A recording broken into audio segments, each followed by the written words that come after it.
Həyat bəzən səni elə yıxar ki, sanki hər şey bitmiş kimi görünər.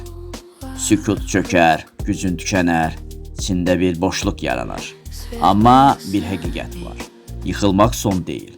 Əsl güc yıxılmamaqda deyil. Əsl güc hər dəfə yıxıldıqdan sonra qalxa bilməkdədir.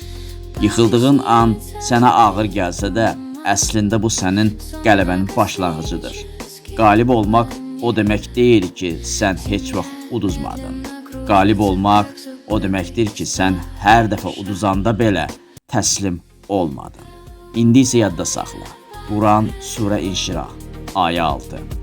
Şübhəsiz ki, hər çətinliklə birlikdə bir asanlıq vardır. Qalx və davam et.